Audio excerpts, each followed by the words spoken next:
Hello everyone and welcome back to TowerGate. It is TowerGate day number 1072. 1072, March the 14th, 2020, Saturday. Thank you so much for tuning in. Okay, let's go ahead and get into the news of the day. Of course, a lot of things going on with the coronavirus. President Trump making a speech today and announcing a national emergency. And, of course, we had after he makes the speech, we have a huge big gain in the stock market. So that was a pretty big news today. Not a whole lot going on with Spygate, but we have a couple things here that will be of interest to you. So let's go ahead and get into it. Alrighty, let's start right here. Well, it looks like the Rotten Reverend's attorneys have filed an appeal to stop her court-ordered deposition by Judicial Watch. So this is something I think is a bit of a surprise because I watched this entire video, like an hour-long video with Tom Fitton and one of the senior attorneys on the case, and she said that she doubted, when this came up, that she doubted that they would attempt to appeal this. So I don't know. I mean, I don't know if she's going to be successful at that or not. I imagine that they're going to have to come up with some good grounds for why she should not have to be deposed. And if you look at the judge's ruling in a case that's been going on for 6 years, Judge Boasberg lays out, or it's not Boasberg, it's another judge, but Lamberth. Judge Lamberth lays out, and it was on Conservative Treehouse about a week ago, and I read it, and I mean, he lays out a very good case for why the Rotten Reverend Clinton should finally have to sit for deposition and actually answer some questions. And he lays out a very good case. I mean, he's the ruling judge in this case. So I would think for an appeal to be successful, the Rotten Reverend's lawyers are going to have to make a case for why she should not have to. And that means that they're going to have to somehow make a compelling argument against the judge who ruled on this case. So I don't really know what this is, other than maybe a typical Clinton tactic, which is to delay. If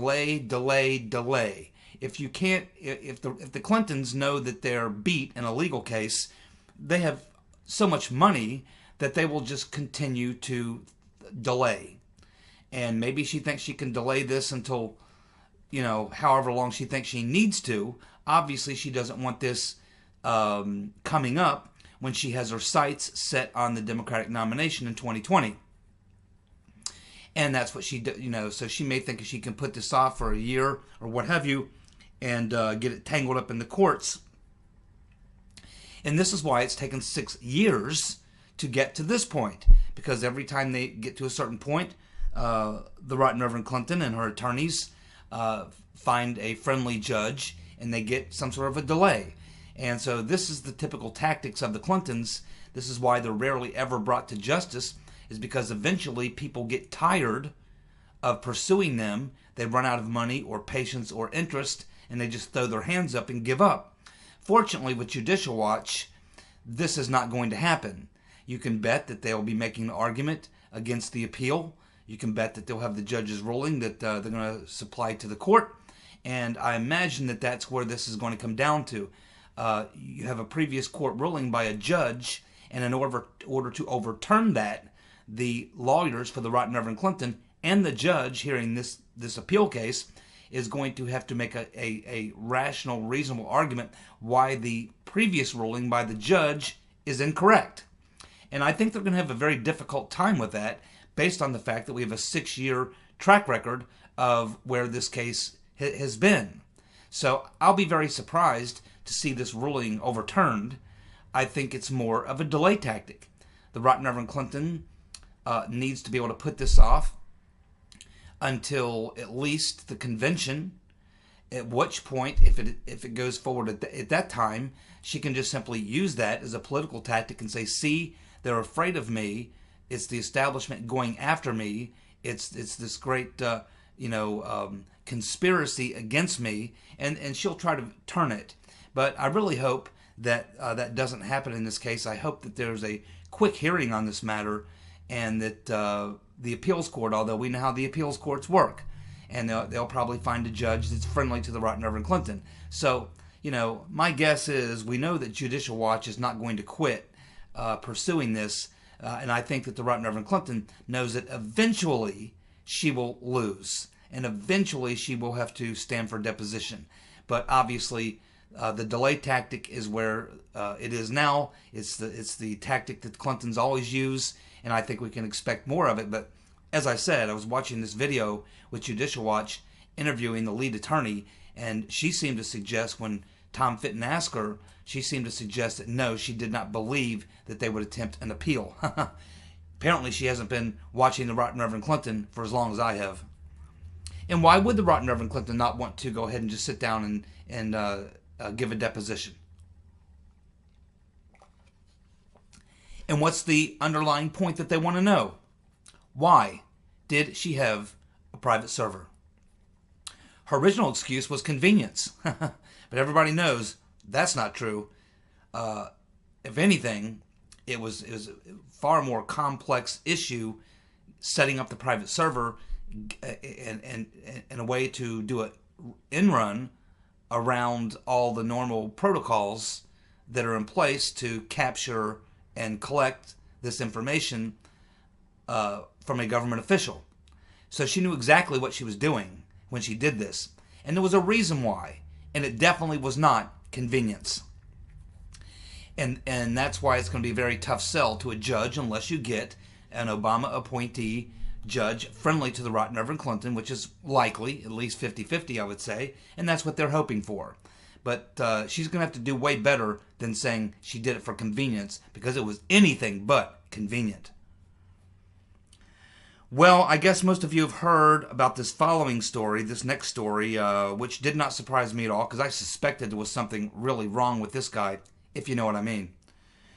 Andrew Gillum, of course, who was running against Ron DeSantis for governor of Florida, and he did pretty damn well. Now, DeSantis managed to pull it out in the end, but there was a time there where Gillum was actually leading in that race. And this is a scary thought. This tells you the type of material that the Democrats are working with. This guy is the classic Democrat. In fact, now that this has happened, I expect that he'll become a hero of the Democratic Party.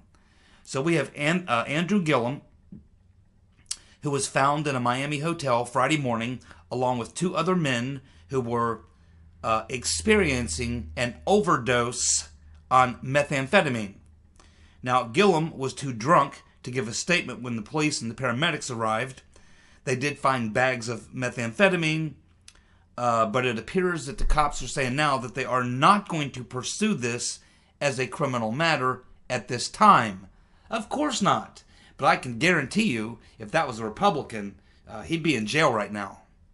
His career would certainly be destroyed, ruined, and his life would be on its way to being destroyed. And if it were you or me, or probably any normal, average, person that you know who got caught in a hotel room, blacked out with methamphetamine, you can bet that you'd have the handcuffs slapped on you and you'd be sitting in jail right now. But there's a different standard of justice if you're a black Democrat, or any Democrat for that matter, but especially a black Democrat in a liberal place like Miami. It doesn't surprise me that Gillum may be homosexual. I know he's married and got kids, but he's probably some sort of a bisexual or God knows what. But he's also, in a statement that he made afterwards, he said he was not doing meth, he was just drunk from going to a party, a wedding party or something. But one of the individuals who was in that room is saying that he's not aware of any wedding party or anything like that. And it's kind of strange because we had an early report that they were all naked when the cops and the paramedics arrived, that they were all naked. So they're in this hotel room in Miami, they're doing meth, they're drunk, they're naked, and one of the individuals at the party is a well-known Miami gay male escort. A gay male escort, leading some people to believe that the three men may have been involved in an orgy. Now, that would make sense, and this is typically what you would expect. I'm surprised Katie Hill wasn't there with her girlfriends. It could have been a much bigger party. So you know, I don't know what to think about this story other than I'm not the least bit surprised. I'm not the least bit surprised at what's being reported. I'm not the least bit surprised that Gillum is facing no punishment for this whatsoever. I mean, this is, par for the course. And, of course, he will become a hero of the Democrats. Now, remember, Mayor Marion Barry literally got busted on video in a hotel room with a prostitute doing crack. Went to jail. And then once he got out, he got elected, voted back in, I think is what, a mayor or something? So this is, and they're trying to rehabilitate Katie Hill's career right now so that she can get back in Congress. I mean, this is your Democratic Party, my friends. This is what it's all about for these people.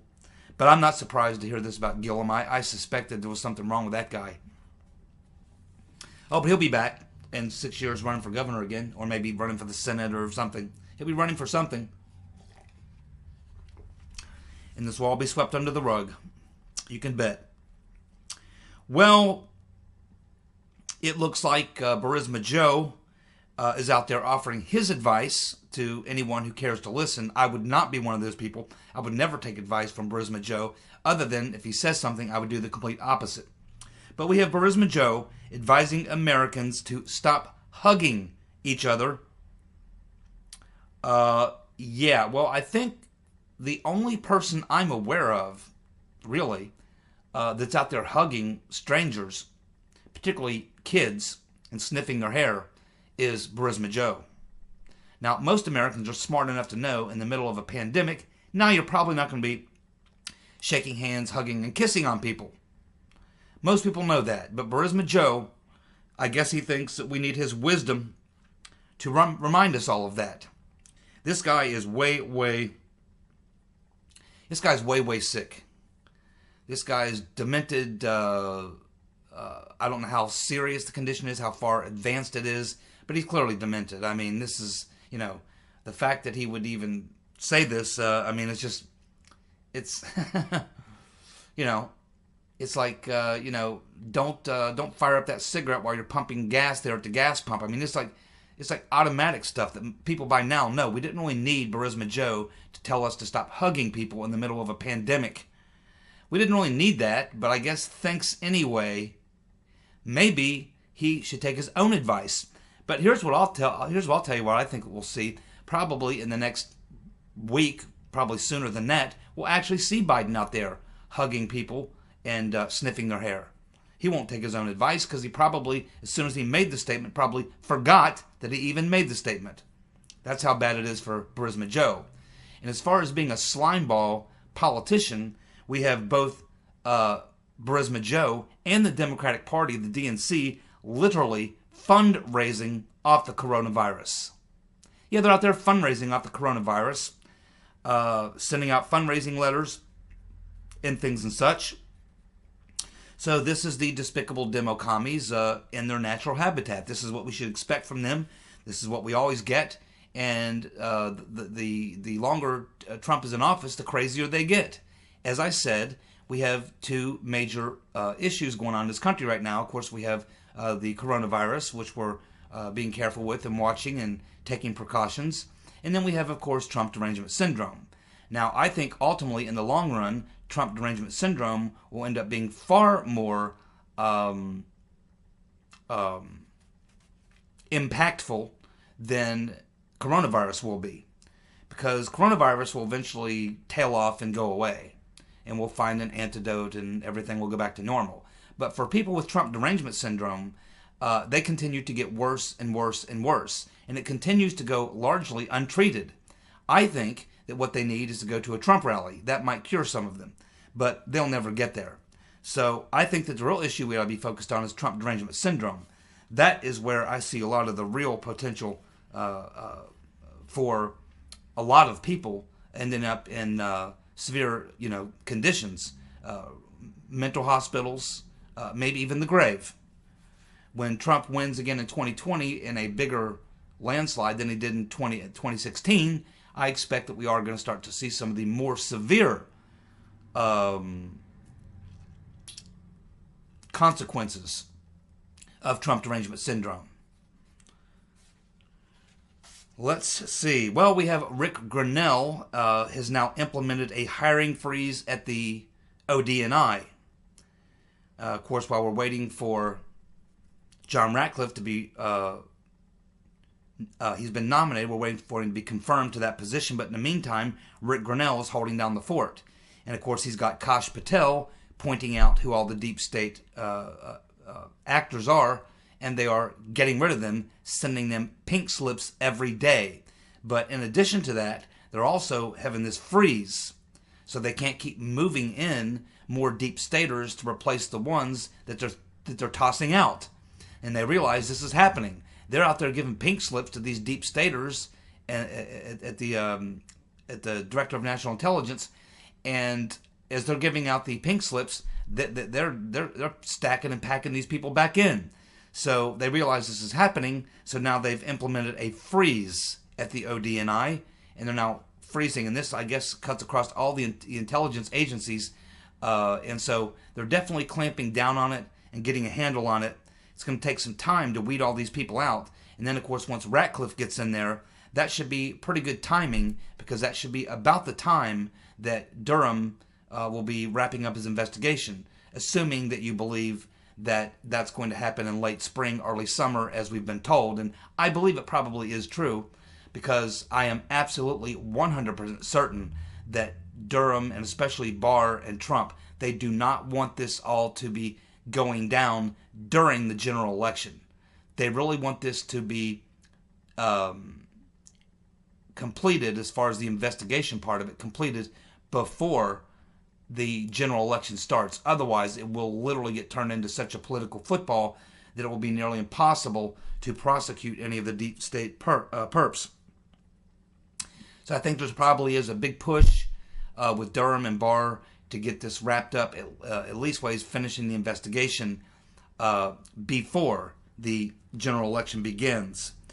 And by then, Ratcliffe will be in place, and it's going to be important because there's going to be an attempt at retaliation, not just during this time, but once this goes down and approaching the 2020 election, you can certainly expect more deep state plots if those people are left in place.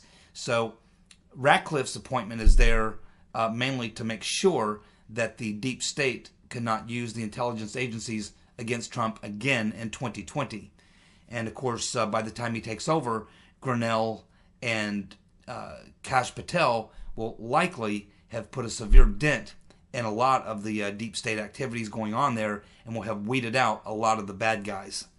So it's going exactly to plan, and it's all looking good on this front.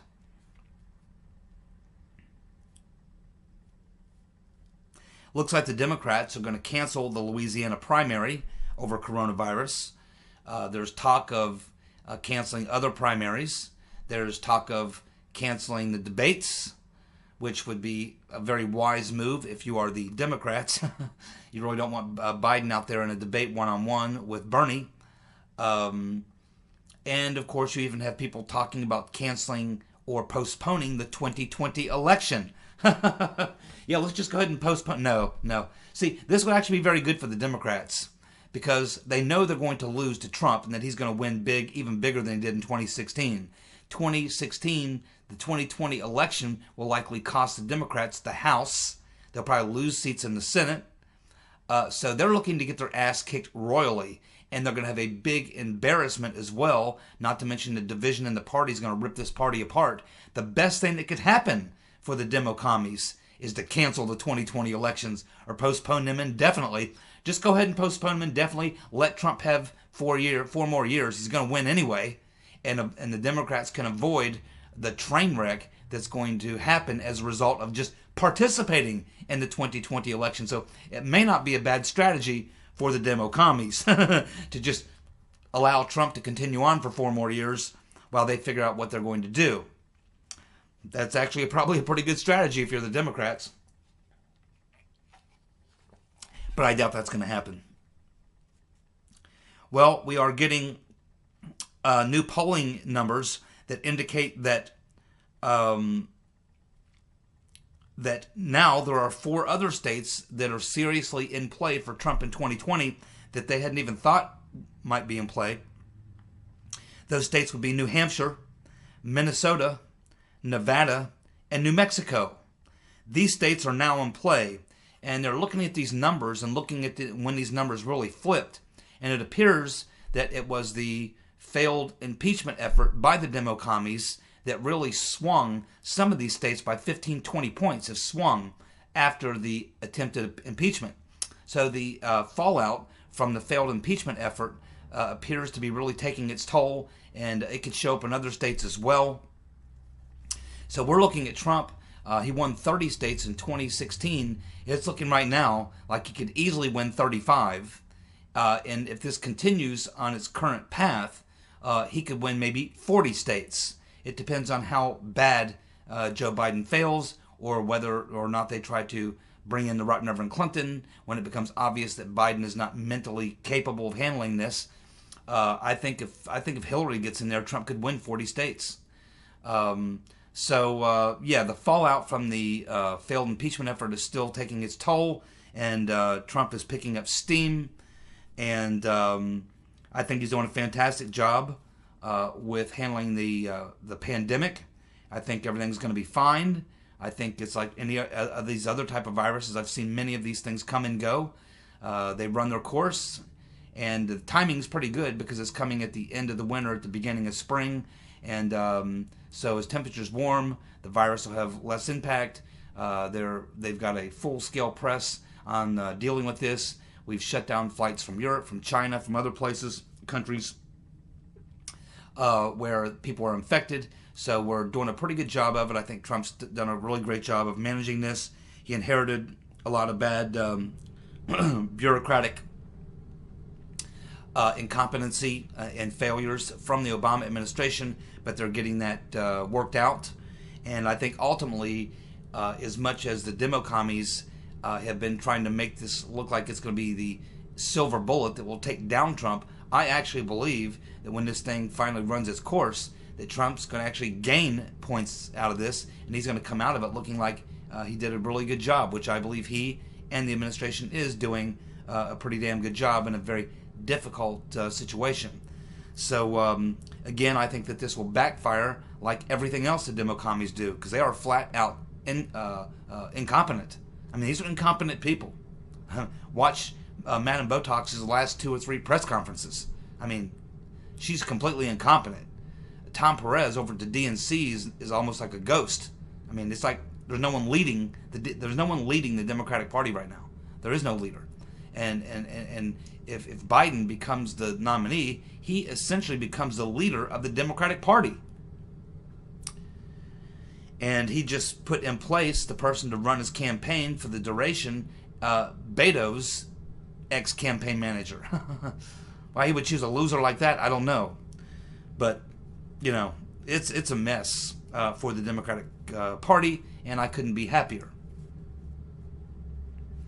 And it looks like the Federal Communications Commission, this is a story by Kimberly Strassel.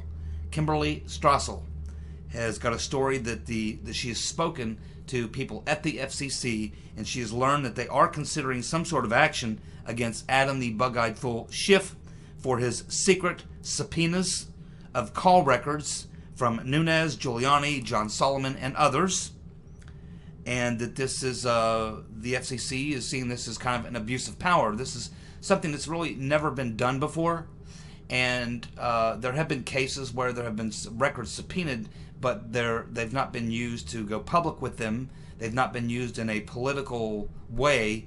And generally, when these records are requested, it's done with the knowledge of the individuals who they request the documents from or of. So this was kind of unprecedented, and the FCC is certainly looking into taking some sort of action against the Bug-Eyed Fool. Now, the FCC doesn't generally have any real criminal. I mean, they can't file criminal charges, or I don't even think they even do referrals. The FCC typically levies fines and things and such. Now, if you work for the FCC, they can fire you, suspend you, whatever. But in the Bug-Eyed Fool's case, he's a member of Congress, so I think that he'll probably get something in the range of a verbal reprimand, the FCC will come out and make a statement. Hey, what Schiff did is wrong. Should never have happened. We don't ever want to see this happen again. So he'll get a verbal slapdown, but he'll probably get a fine on top of that. But as far as him being forced out of Congress or getting criminal charges, I don't think any of that will happen. But it will be embarrassing for the bug-eyed fool. He will have to pay a fine, most likely, and he will have to take a tongue lashing from the FCC. And the FCC needs to get a lot more active. They've been really lame over the past 2 to 3 years as we see the abuses that are happening. And they certainly need to reform whatever laws are in place or rules or what have you that are in place which sort of define what news is and what news isn't. At some point in this country, we are going to have to clearly define what is news and what is infotainment, because the lines have been blurred between them towards actually now becoming dangerous. You have organizations such as the Commie News Network, MSNBC, and even the major media networks now have turned into a complete joke. And at some point, we have to reestablish some guidelines for what news is and what news isn't. And people like CNN and MSNBC and others, they should not be able to advertise themselves as a news network. They should not be able to use the word news in any description of what they do or are. And I would like to see the FCC really begin to tackle this problem. If they can't, then the Congress needs to do it. Something needs to happen, because we're at a dangerous place right now, and it has a lot to do, I guess, with the internet coming around, and now anybody and everybody's a journalist and a newsman, and and that sort of thing. But it's like when people watch my video or watch other YouTubers, they know I'm not a newsman.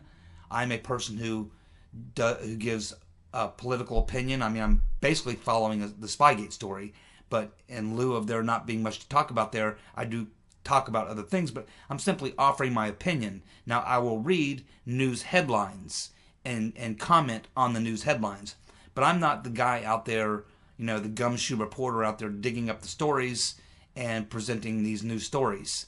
I'm someone who looks at the news stories and then I comment on them. And therefore, I would not consider myself a journalist or a news person or anything like that. I'm simply a commentator. I'm an opinion guy. So I don't try to confuse people thinking that I'm somehow news. I report news headlines, but I'm sort of re-reporting news headlines and commenting on them. And I think that that's what all news has become. So there should be a clear difference between me and ABC or me and the New York Times. But more and more, there really isn't a difference between me and ABC and me and the New York Times, other than I don't twist stories and lie about things to manipulate people and things. I try my best to comment honestly on what I believe is a true piece of headline news. So that's the big difference. And at some point, we have to get back to having some sort of a way of knowing that there's a place you can go to actually get real headline news. And there needs to be a clear difference between infotainment and news, because it's starting to get, well, it's beyond out of hand. Not starting to, it's been out of hand for a long time. And there literally isn't really a news, other than like the AP Newswire. And that's where I get a lot of my headline stories, right off the AP Newswire. We definitely need some attention in that area by the FCC, and I think they've done a piss poor job over the last several years, and I would like to see them get a little bit more active in this area, or just get rid of them. I mean, they're just, at this point, useless. Yeah, that needs to be addressed. Yeah, as I mentioned at the top of the video, Trump has declared a national emergency and put into place various things. You can read those on various news sites. Conservative Treehouse has a real good couple of threads up there where you can read his entire speech, both the last two speeches, and what this national emergency entails and all the things that they're going to be doing. But what's to be noted about this is that as soon as Trump finished giving that speech, the stock market rebounded and had a 2,000-point rally. So it shows you that they're paying attention and that they're built a lot of confidence in knowing, okay, at least as we feel like we have a grip on this thing, we know where it's going, and we have some solutions to a lot of the questions a lot of investors had, and it's definitely calmed the fears and the minds of a lot of investors, and that's important because a lot of us have a lot of our retirement wrapped up in the stock market.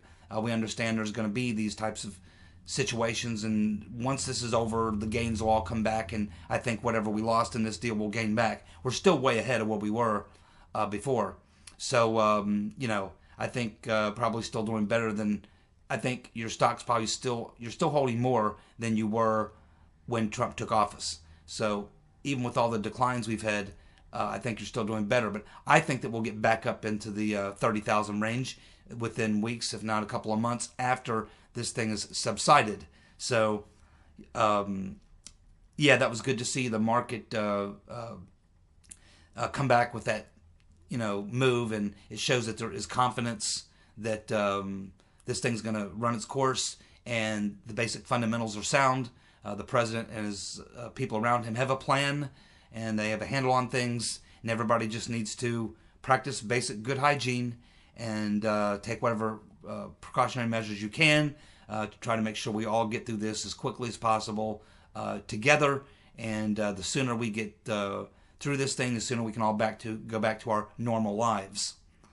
And that's what everybody wants. That's all everybody wants right now. Nobody wants to be losing money in their 401ks. No one wants to be missing work. No one wants to be losing money.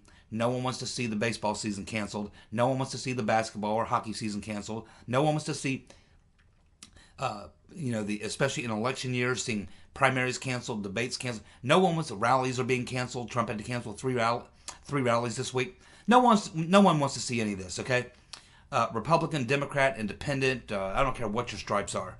This is not good for anyone. No one likes it. We all want to get through it as quickly as possible in the best way that we can. Now, it looks like there's been a falling out between Commie Bernie and Ocasio-Cortez. Looks like she's no longer really backing Bernie, and she's now endorsing Biden, so there's trouble in paradise.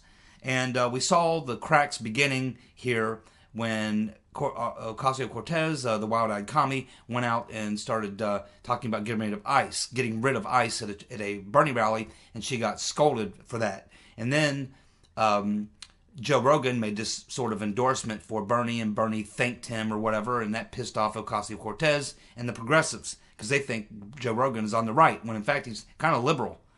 So what is going on here? Well, I'll tell you what's going on here. I think that Ocasio-Cortez has found out that coushy little job in Congress that she has is about to be taken away from her. She's got 12 people running against her. Most of them are, publicity stunts, but there's a few strong candidates running against her. She could very well lose her seat, likely will lose her seat. I think she's going back to the establishment, begging on her hands and knees for them to protect her, and she's probably telling them that she'll fall in line and be a good little girl from now on if they'll just make sure she doesn't lose her cushy little job in Congress. That's what I think's going on. And of course, we have the Right Reverend Clinton doing an interview. She was trying to take credit for what she did as Secretary of State when we had SARS, talking about what a wonderful job she and Obama did, when in fact SARS happened between 2002 and 2004, and she was Secretary of State between 2009 2013. So she had nothing to do with SARS. She's a nut. Thank you so much for tuning in. I'll be back tomorrow with more TowerGate. See you. Bye.